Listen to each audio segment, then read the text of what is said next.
Vous n'êtes pas d'accord avec moi pour dire qu'il n'y a pas une nouvelle génération assez redoutable médiatiquement? Attal, Bardella, Knapo. Et je trouve qu'ils sont tous, c'est un peu des animaux à sang-froid. Ils sont quand même difficiles, d'ailleurs, sur un plateau à déstabiliser. Si vous perdez cette élection présidentielle, est-ce que vous arrêtez la politique?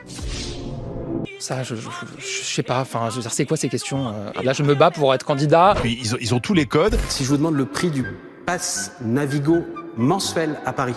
Annuel 52. Non. Ils sont très forts sur les réseaux sociaux. Une question à Vladimir Poutine. Où trouve-t-il toute cette énergie? Bardella, c'est le meilleur sur les réseaux sociaux aujourd'hui. C'est le numéro 1 sur TikTok. Hein.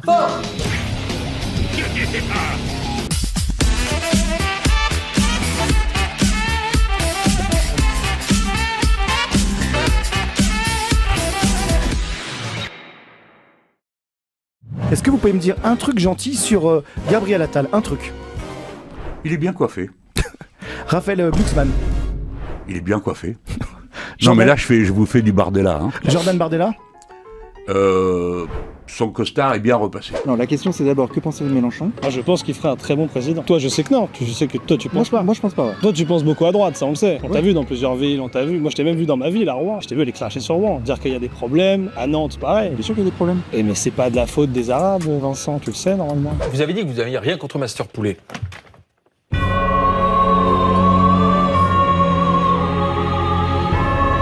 Alain va vous aider. Non mais sans rigoler. C'est pas pour faire la pub, c'est juste pour dire. Pour montrer ce que c'est déjà. Pour montrer ce que c'est, voilà. Non mais il y a saucisse, il y a pilon. Alors il faut montrer. Il y a un petit donut. Est-ce que vous êtes prêt à goûter? C'est quoi le problème avec l'immigration? Il y a un problème entre la délinquance et l'immigration, il y a un lien prouvé. D'accord. Mais t'en penses quoi toi de ça? Est-ce que pour toi il y a un lien entre la délinquance et l'immigration? Non, il y a pas. Je sais pas. À ton avis, qui détourne le plus d'argent en France actuellement? Est-ce que c'est les Arabes ou est-ce que c'est les cols blancs? J'en sais rien. Ah si, tu sais. Tu sais rien là-dessus? C'est bizarre quand même. L'avenir de la France, c'est sa jeunesse. Ça fait des années-lumière que l'avenir c'est la jeunesse, hein. C'est pas de maintenant, ça n'a jamais été la vieillesse l'avenir. Hein. En soi. Non mais d'accord. Et ce que je veux dire, c'est que justement, donc faut miser dessus. Oui, bien sûr. Ouais, il y a bien un moment où il faut miser dessus. Le pilon est à 1 €, la saucisse aussi, je crois. Oui, c'est ça, ouais. Et alors il y a des sauces quand même. Voilà. Ça, 6,50 €. d'accord. Donc c'est effectivement le pouvoir d'achat. Est-ce que vous pourriez en mordre un morceau? Non.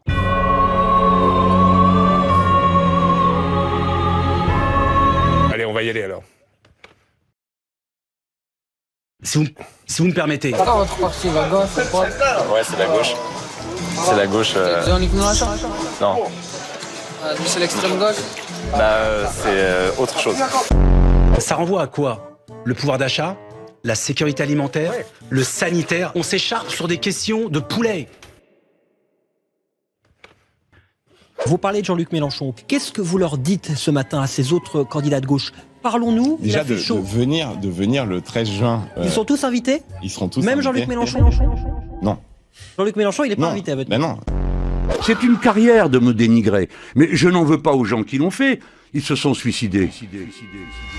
Voici Mélenchon au cinéma. Il sera question entre autres de Mélenchon et de Mélenchon. Ils se sont suicidés. Politiquement. Si Jean-Luc Mélenchon devient président de la République, je finirai soit au goulag. Parlez sérieusement? Oui, je pense que c'est une hypothèse. C'est bien du coup, non? Non, trèfle de plaisanterie, mais... J'aime beaucoup le maire. Non, rien. Ouais. Vous en pensez quoi? Je préfère Jean-Luc Mélenchon. Ah. Du coup, sa gauche à lui, c'est quoi? Glucksmann, il est en train de prendre l'espace qu'est en train de laisser Macron, parce qu'on voit dans son camp... Non, Macron est beaucoup plus doué que lui, ça c'est certain. Allez, tous ensemble, vive la France!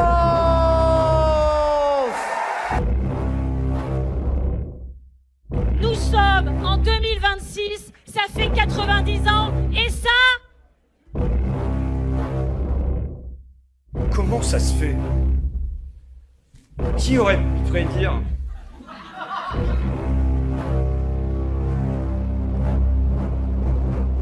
Young men came from hunting, faint and weary.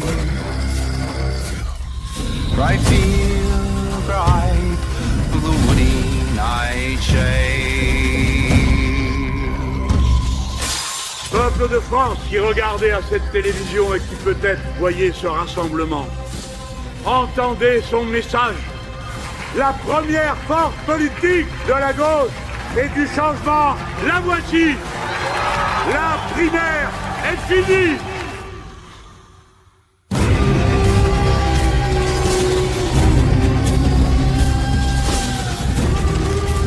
Nicolas Sarkozy. Où est-ce qu'il trouve toute cette énergie? Une question à Donald Trump. Où est-ce qu'il trouve toute cette énergie Non mais vous vous rendez compte que si Glu Patate était d'extrême droite, on ferait des édits comme ça? De la grosse funk avec des gros sous-titres sur des gros discours nuls de Bardella. Non mais quel enfer, vous imaginez à quoi vous avez échappé? La réalité c'est que l'extrême droite, ils nous détestent. On les dérange parce que eux-mêmes savent qu'on fait de la contre-propagande efficace face aux médias des milliardaires. Y a même Sardoche qui veut porter plainte contre nous. Honnêtement, Glu Patate ça m'a saoulé. Il veut passer pour un intellectuel alors que c'est un fils de pute, mais c'est pas grave. En fait j'hésite premier degré à porter plainte contre Glu Patate. Si ça c'est pas le signe qu'on est sur la bonne voie, mais bref, trêfle de plaisanterie. De Glucksmann à Bardella, tous ces gens-là ne veulent pas que vous souteniez Glu Patate. Alors si vous voulez qu'on fasse tout plein d'édits sur eux, et je peux vous dire que c'est pas les idées qui manquent, vous pouvez encore nous soutenir sur Tipeee. Grâce à vous, on est désormais 3 monteurs sur la chaîne, Sybille, Noémie et moi. Et on souhaiterait recruter encore un monteur et un graphiste pour pouvoir tout casser en 2027. Et pour chaque personne qui ferait un don régulier de 10 € ou plus par mois, on vous envoie 10 stickers Glu Patate pour vous remercier. C'est pas beau tout ça? Aide-nous à faire pleurer les fachos. Karim Bouamrane, au service de qui allez-vous mettre votre voix en vue de 2027? De moi-même. Ah. Moi, Karim Bouamrane, je suis candidat pour les prochaines élections présidentielles. Je suis candidat parce que... Pardon, mais quelque chose d'un peu ridicule à rajouter encore une candidature. Ridicule? Ridicule? Ridicule. C'est toujours une fierté quand on sort un nouveau bébé, et là, c'est une bande dessinée. Ma première bande dessinée, j'espère que ça va marcher. Bonjour. Je m'appelle Félix et je suis l'arabe dans la bande dessinée de François Ruffin. À travers la BD, ce que je cherche à faire, c'est pas donner des leçons, mais des émotions. Quoi? Tous vos rêves, c'est déjà payé! La femme qui était interpellée, elle n'était pas en train de s'énerver outre mesure. Je suis en train de vous parler d'une candidature qui est ancrée dans le réel. Il y a saucisse, il y a pilon. On s'écharpe sur des questions de poulet. Mais Karim Bouamrane, je ne doute pas qu'on vous parle de ça, mais quand sur la ligne de départ, il y a autant de candidats, Qui est candidat? Qui est candidat? Mais je viens de vous les citer. Raphaël Glucksmann, François Hollande, Bernard Cazeneuve, Jérôme Guel, François Ruffin, Mathieu Pigasse. Raphaël Glucksmann n'est pas candidat. Ah bon? Il se prépare. D'accord. Il s'échauffe. Il n'est pas encore candidat. On se retrouve à voter pour les représentants de groupuscules certainement sympathiques, comme le Parti Socialiste, en 67, pardon, mais en 67 à la... Le PS groupuscule. Ouais. Pardon, à quel niveau vous situez les groupuscules? Non, mais je reprends votre terme. Non mais d'accord, mais vous avez l'air stupéfait. En 67, c'est moins que le Parti animaliste. La dernière fois qu'il y a eu une confrontation avec la France Insoumise, nous les avons pliés et nous les plierons à nouveau. Il a raison, il faut faire une chose très simple. Vous prenez le bulletin de vote Jean-Luc Mélenchon, vous le pliez avant de le mettre dans l'urne. C'est comme ça que vous l'entendez? Bah oui, il faut plier le bulletin avant de le mettre dans l'enveloppe, sinon il rentre pas. Il est bon. J'espère qu'on représente les Français comme il se doit. En tout cas, moi je suis fier. Je suis fier d'être français, je suis fier de représenter la France.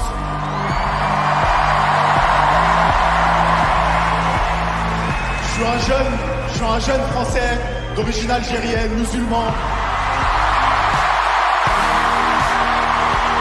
Quel regard tu as, honnêtement, sur ce qu'on a vu quand il y a une victoire du PSG? J'y étais, donc je peux pas dire grand-chose. Et en vrai, sur les champs, il y a autant de blancs que d'arabes que de noirs. On y est tous, parce qu'on veut célébrer. Et je te dis, c'est ce qui nous rassemble autour d'un truc, c'est le PSG. On est rassemblés. Alors oui, il y a des dérives, et oui, moi j'ai pas lancé de pavé sur les CRS. J'ai pas envie de dire que c'est pas l'envie qui manque, mais j'ai pas lancé de pavé sur les CRS. Nous, on montre juste qu'ici, il y a un point de vue. Mais pourquoi est-ce que vous montrez ça? Ici, il y a aussi des jeunes qui essayent de s'en sortir. Moi, je pense que la vie du quartier est pourrie par les politiques qui nous gouvernent. Venez, mesdames. Bonjour mesdames. Salam alaikum. Dans une version, c'est le héros blanc qui intervient pour régler un conflit entre des policiers blancs et des racisés.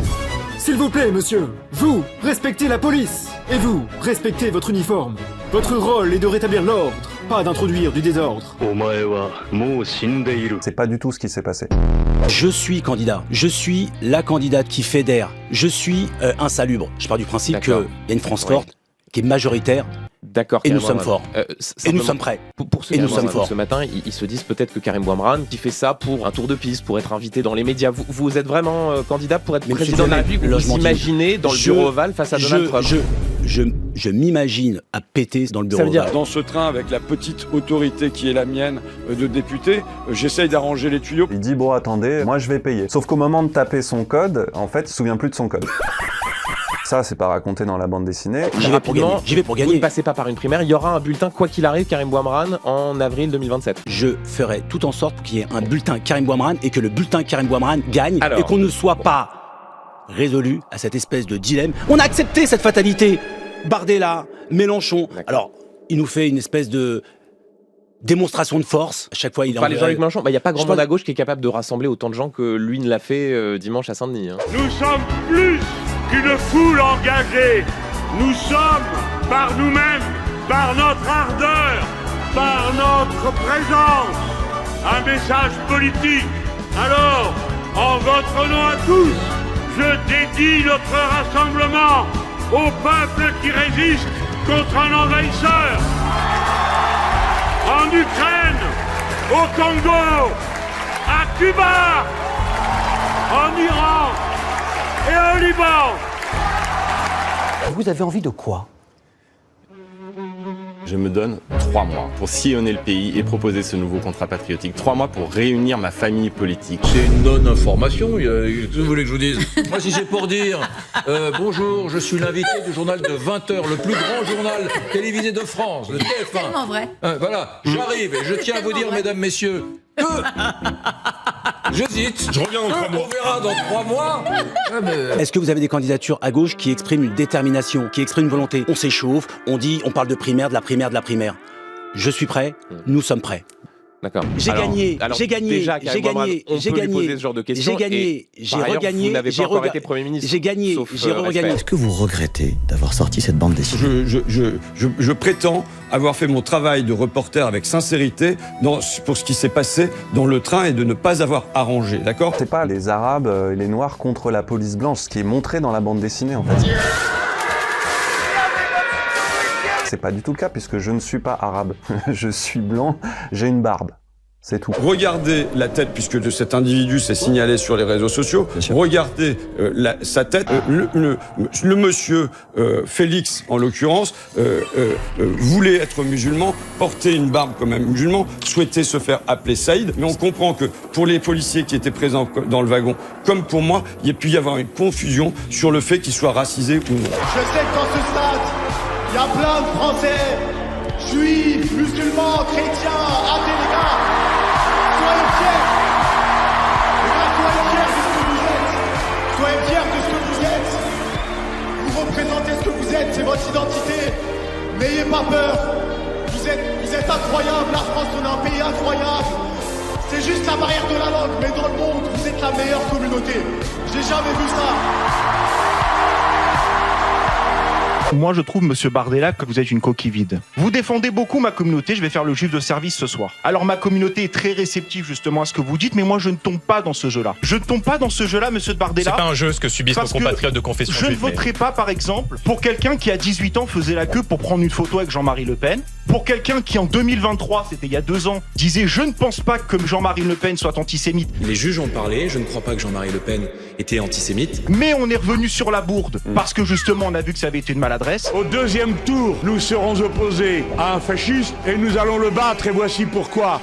La France n'est pas raciste, la France n'est pas fasciste, la France n'est pas pétainiste, la France ne capitule pas, la France n'a pas peur des Américains, elle n'a pas peur de Netanyahou, elle n'a peur de personne. Ce qui nous dérange, c'est le manque de moyens, c'est la menace de fermeture du centre de l'espace santé. Ça nous dérange beaucoup. La dégradation des murs aussi. Alors, ce qui vous choque, c'est ça. Par contre, ça ne vous dérange pas. Pourquoi ce serait moins grave ? Pourquoi est-ce que ça vous choquerait plus ? Un petit peu de peinture écrite sur un mur, et par contre ça, les taux d'insalubrité, pourquoi vous filmez pas plutôt ça ? Vous savez que c'est notre position, le blocage des prix. Alors j'ai vu dans un journal qu'il y avait un ministre qui disait on peut pas faire ça parce que sinon ça veut dire que c'est LFI qui a raison. Bon, si vous en êtes là, franchement, il y a un problème, foutez le camp. Et bon, on va s'occuper du truc directement.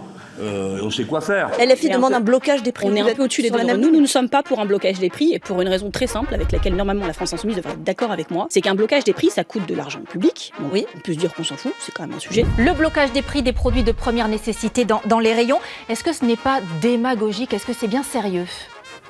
Non, c'est au contraire très urgent. Vous prévoyez le blocage des prix. Il faut aussi un blocage des prix pour le carburant, mais il faut aussi bloquer les prix sur les produits de première nécessité. C'est pas démagogique, ça s'appelle la justice. Supposez qu'on leur prenne leurs 19 milliards. Vous croyez quoi ? Que vous allez retrouver Pouyanné dans une tente là au bord de la rue ? Non, il lui reste les 13 milliards de l'année d'avant et les 15 milliards de l'année d'avant, et puis les 12 ou les 13 milliards qu'il prévoit pour l'année d'après.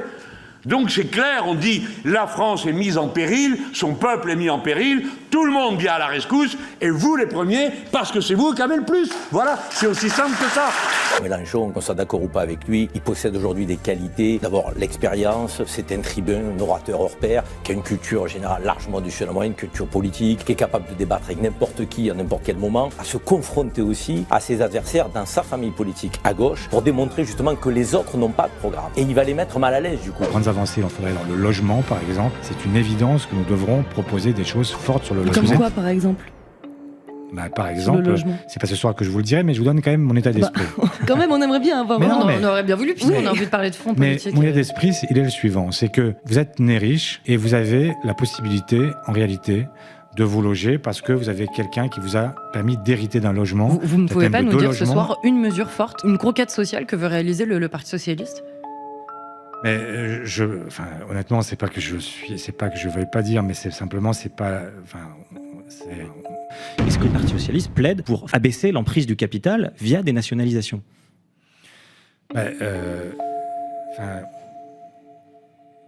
Vous parlez du groupuscule tout à l'heure, les groupuscules d'extrême droite, d'extrême droite, il y en a partout. Quel culot, monsieur Bardella. J'ai fait une fac que vous connaissez bien, ça s'appelle la fac Assas. Vous connaissez bien les groupuscules qui régnaient là-bas à Assas, le GUD. Ça vous dit quelque chose, puisque vous fréquentiez... Je n'ai jamais été au GUD, moi. Vous fréquentiez régulièrement Frédéric Chatillon, on peut pas nier le contraire. Vous fréquentiez très régulièrement sa fille. Donc Frédéric Chatillon, qui est un membre assidu du GUD, soutien fervent de plus jeunes régimes très totalitaires. Le fait qu'il y ait par exemple marqué nique le FN, ce niveau de violence en politique, c'est... Nique le FN, c'est pas de la violence, hein. Nique le FN, c'est on n'en veut pas. On ne veut pas du Front National. Le Front National, il a été fondé par des gens qui étaient pro-nazis. On a senti madame extrêmement gênée. Je suis comme vous, une tête dure que rien ne fait céder. Alors, le pays tout entier nous a vu à l'œuvre tenir bon quand tout le monde nous tapait dessus. Alors il sait que rien ne nous fera céder, une fois de plus cette fois-ci. Mais que M. Bardella soit candidat, et Jean-Luc Mélenchon débattra avec M. Bardella. Depuis plusieurs années, je dis, mais M. Bardella, venez débattre. Venez débattre. Il refuse de débattre. Aux dernières élections législatives et avant aux dernières élections européennes, il a refusé de participer à un certain nombre de débats. Je vais lui faire la leçon comme un chenapan.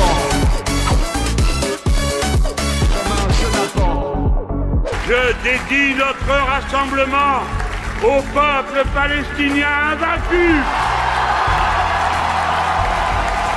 Martyr d'une invasion et d'un génocide. La victoire est possible. Vous savez que pour une fois, les étoiles sont alignées.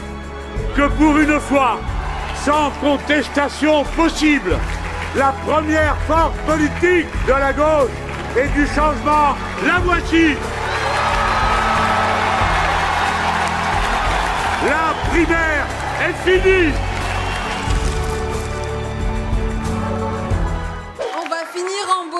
On va finir en beauté. Et j'espère que tout le monde a la rêve, sinon c'est vraiment la honte pour moi. La complicité avec Israël, ça... Oh